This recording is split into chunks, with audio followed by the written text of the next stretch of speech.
All right, we're going to finish off chapter 7 by talking about the periodic table. We really don't have that much left.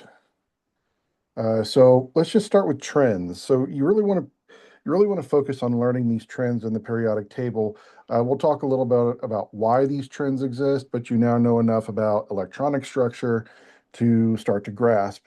So first, we're going to talk about ionization energy. So ionization is removing electrons to cause ions. And so you notice as you go up the periodic table and to the right, your ionization energy increases. That means it's going to take more energy to remove electrons when you go up the table or up a group and to the right across the table.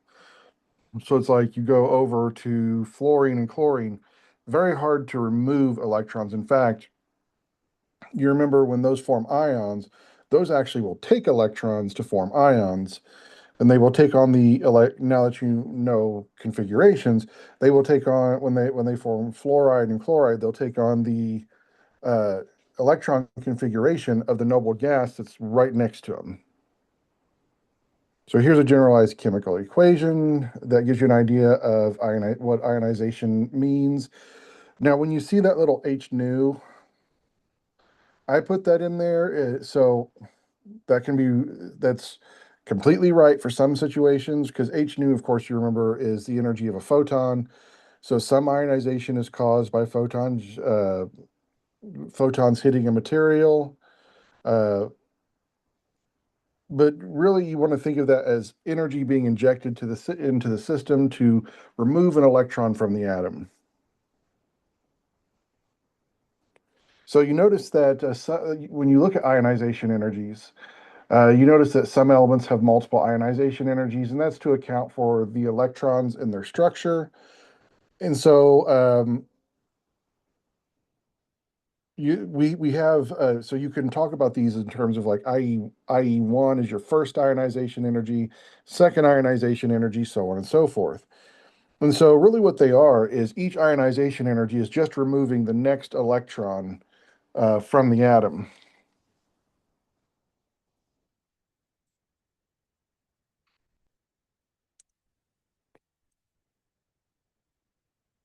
And if you think about it, so look here at nitrogen. Now you notice how that second ionization energy is going to jump up quite a bit in energy. You're going to need more energy to remove that second electron because now you're starting to remove electrons from something that's already a positive ion. The positive charge density of the atom, or now the ion, has become much greater. So it's going to be harder to remove negative electrons because they're going to be held tighter by that more positive charge. The electrons that are left are going to not be shielded nearly as much. They're going to feel more of the potential from the electrostatic potential from the nucleus. They're in as the ion becomes more positive, it's going to take its electron shells and pull them in tighter. So it's going to be harder and harder to remove electrons as you go along across the ionization energies.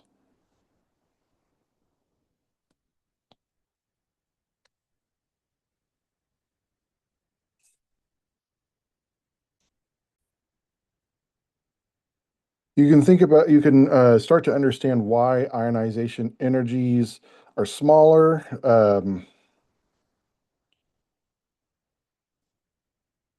As you go down a group, so at the top of a group, it's the highest ionization energy.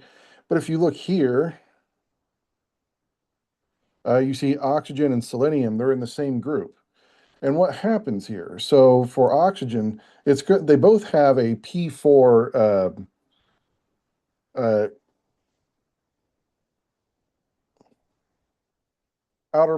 their outermost electronic environment is a P4. They're just in different energy shells, 2p4 versus 4p4. They both have, if you look here, they both have a six valence electron environment. So you ask yourself, like, why would oxygen be so much harder the to remove an electron than selenium? Okay, well, because if you look at the oxygen, look how much smaller that atom is. Look, uh, those two p and two s electrons. are going to experience a lot more of the positive nucleus than, say, the 4s and 4p electrons of selenium. It's going to be when you remove electrons, it comes from the highest energy level first. So if I started removing electrons from oxygen and selenium, it'd come from the 2p level for oxygen and the 4p level for selenium. Those are the highest energy levels for each atom. And so if you think about it, the 2p electrons for oxygen are going to be attracted to oxygen's nucleus quite a bit more than the 4p electrons for selenium, because again, that 4p subshell is much more diffuse and it has quite a bit more shielding than the oxygen electrons will experience. And then, as you ionization energy will increase going left to right across the periodic table.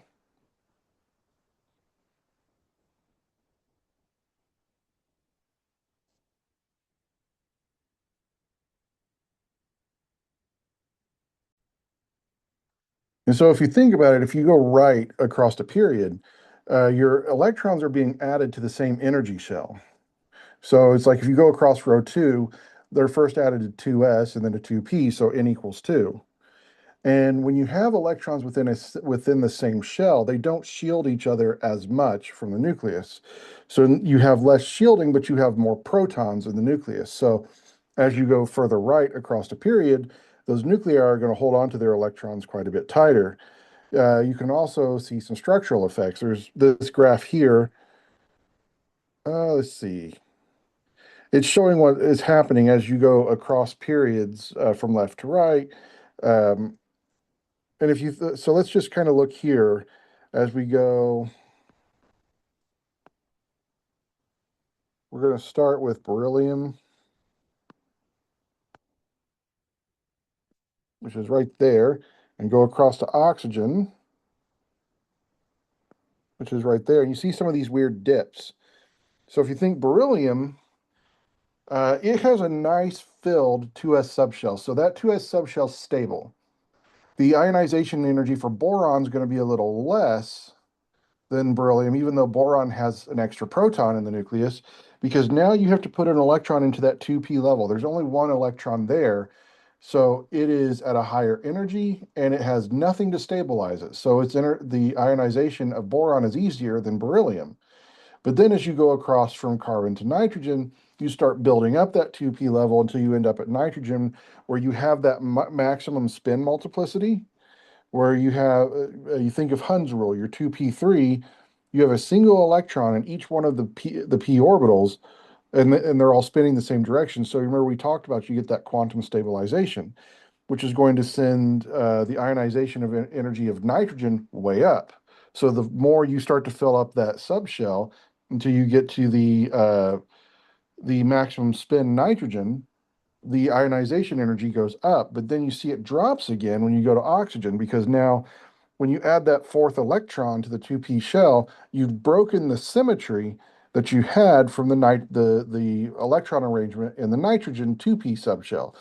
So these ionization energies are going to greatly rely on electronic structure.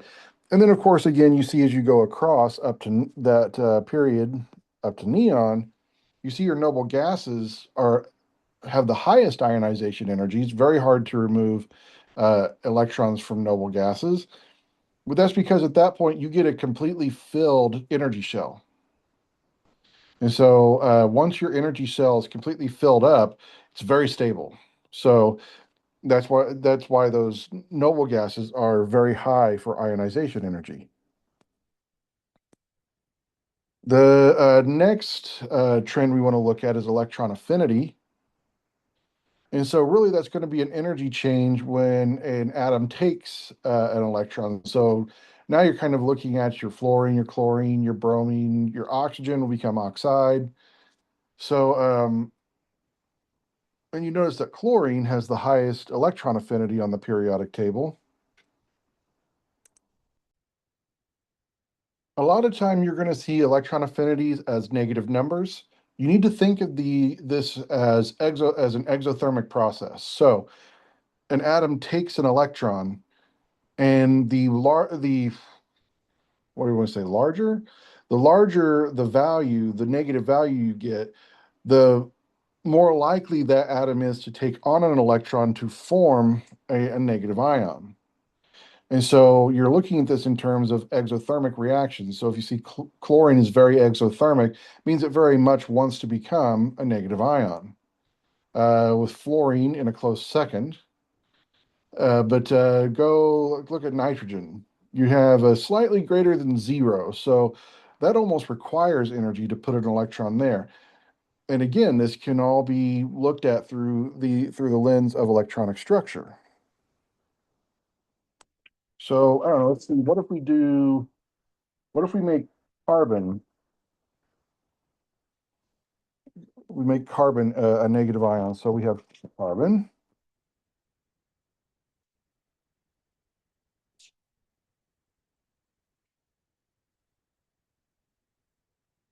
Okay, so we know that carbon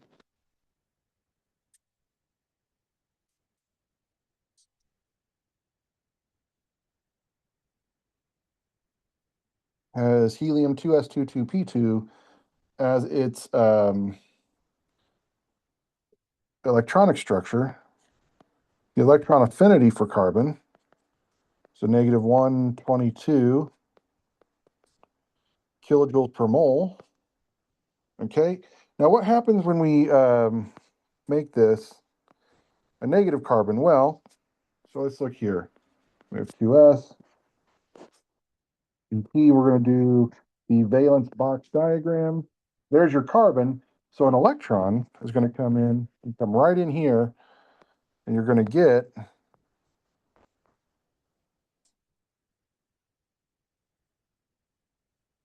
2s2, 2p3, or the exact same structure, the exact same electronic structure as nitrogen. This is a good time to bring in a vocabulary word, isoelectronic. So isoelectronic are an ion and an atom, or two ions, or that have the exact same electronic structure. So that negative carbon is isoelectronic with nitrogen. Fill out the electronic configuration for nitrogen, you'll see they're identical. But what we have here,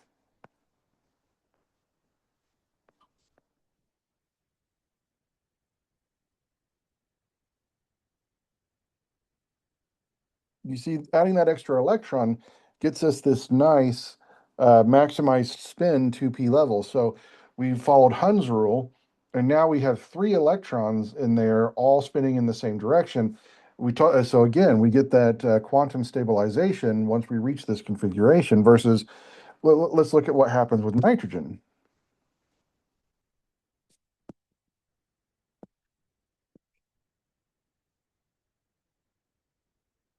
No, it's not delta. Uh, the electron affinity is essentially zero versus the negative 122 kilojoules per mole. That's because, and here we'll do nitrogen so you can see the isoelectronic nature.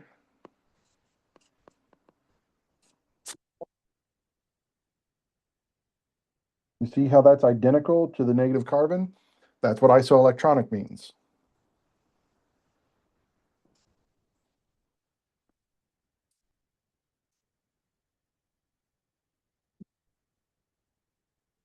Now we have that nice spin maximized 2p level for nitrogen, but when it becomes its negative value, its negative version, you're going to have to put an electron in that 2p level. It's the only place to put it.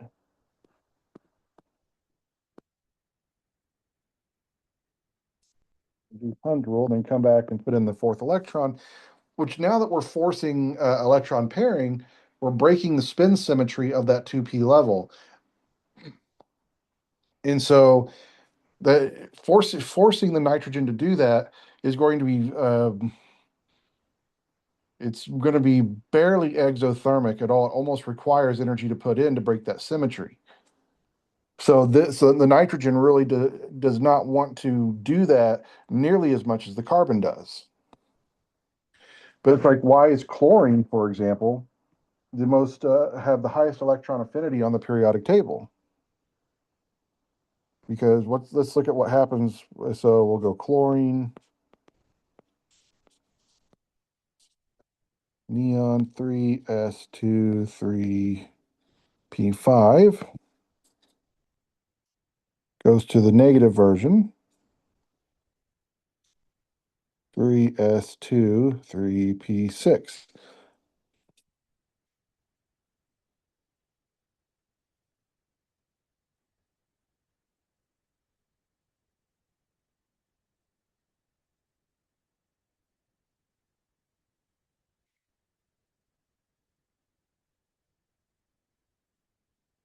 So you can see now that chlorine getting that extra electron and becoming chloride completely fills that electronic shell. So we're getting the exact same configuration as a noble gas. Well, at least it fills the subshell in this case, because we could still fill 3D once we get down to the fourth period of the periodic table. But still, we're getting this structure this electronic structure that's isoelectronic with the noble gas that's right next to chlorine or argon. And so we have that completely filled subshell. And so that's very, very stable. Chlorine is really wants to become its negative ion counterpart.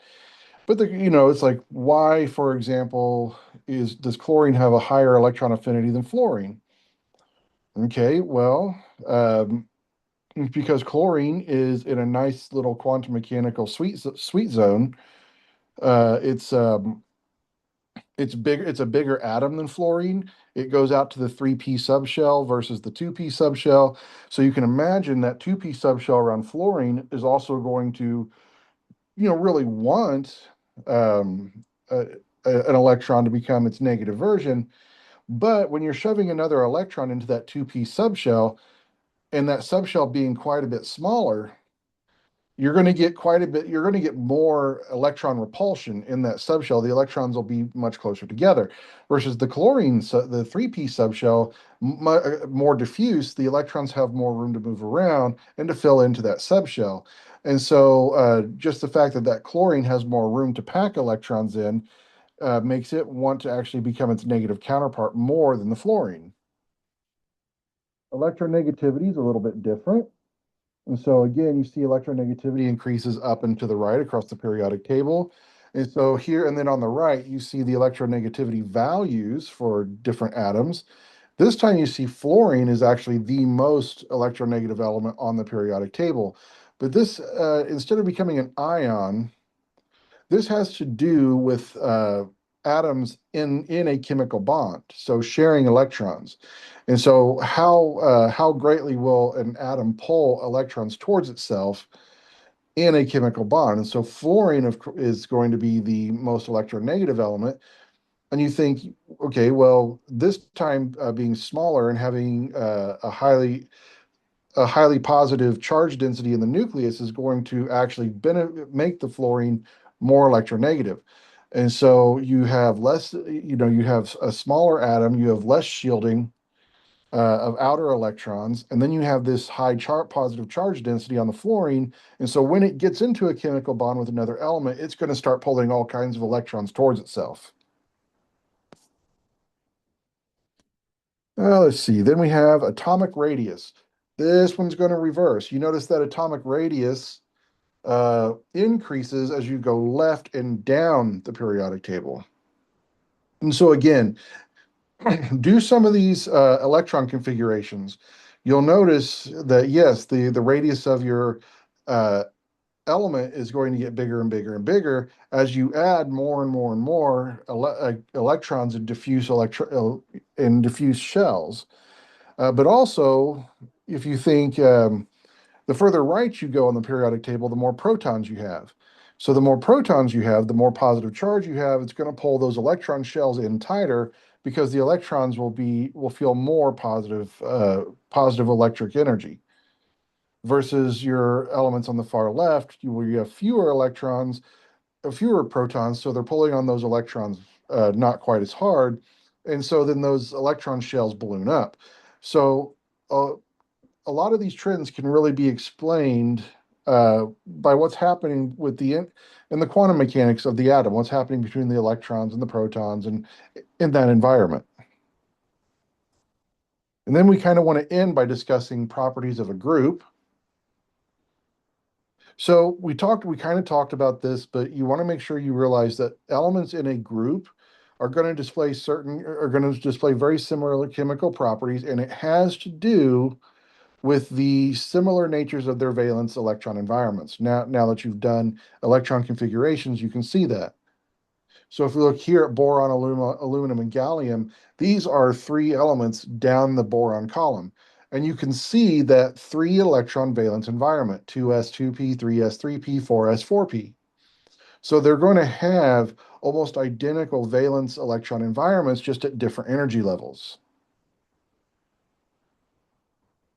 Of course, we have metals and nonmetals in the periodic tables. We have metalloids that can take on the properties of both metals and nonmetals, depending on their environment. But the real difference here is going to be metals have low ionization energies and more readily give off electrons in reactions. They become positive ions, whereas your nonmetals have, your higher ionization energies, your larger electron affinities, so they're more likely to take electrons in a chemical reaction. They're more likely to become negative ions. And so this is really going to, like, this metal versus non-metal, and those almost opposite behaviors is what really affects their how they interact chemically. Okay, well, that didn't take very long, but make sure you're reading through these sections of the textbook, and then we will be moving on to chapter 8 the next time we meet, and we're just going to keep plugging along. All right, talk to you later.